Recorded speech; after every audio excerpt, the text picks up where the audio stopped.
मालेगांव जन्म दाखला मामला। साबिक एमएलए आसिफ शेख रशीद, मुस्तकीम डिग्निटी शान हिंद साबिर गौहर समेत 15 से 20 अफराद के खिलाफ और माइनॉरिटी डिफेंस कमेटी पर भी मुकदमा दर्ज। छावनी पुलिस स्टेशन में दर्ज एफआईआर के मुताबिक एहतजाजी धरने के दौरान साबिक मेंबर ऑफ पार्लियामेंट करेट सुमैया के अलामती पुतले पर जूते बरसाए गए थे। मालेगांव जन्म दाखला मामले में रुकन असम्बली अबू आसिम आजमी ने असम्बली इजलास के दौरान एसआईटी कमेटी की रिपोर्ट और जन्म दाखला मामले में आवाज उठाई।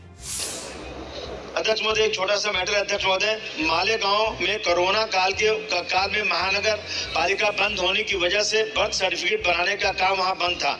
इस कारण उस समय वहां जो बच्चे पैदा हुए उनको या घर पर बच्चे पैदा हो गए या उसके बाद जो बच्चे पैदा हुए, आज तक उनको बर्थ सर्टिफिकेट नहीं मिल रही। 5 साल हो गए अध्यक्ष महोदय, बर्थ सर्टिफिकेट ना मिलने से बच्चों के स्कूल में एडमिशन नहीं मिल रहा है। और बीच में क्या 1000 और उसके बाद वहाँ आरोप लगाया जा रहा है कि मालेगांव में रोहिंग्या और बांग्लादेशी बहुत रहते हैं।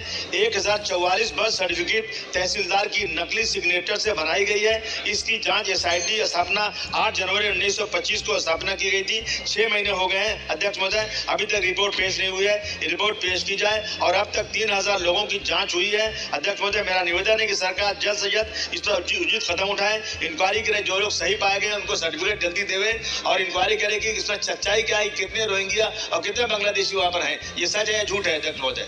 धन्यवाद अध्यक्ष महोदय। मजीद खबरों के लिए नशात न्यूज चैनल को लाइक, सब्सक्राइब करें और बेल आइकन पर क्लिक करें।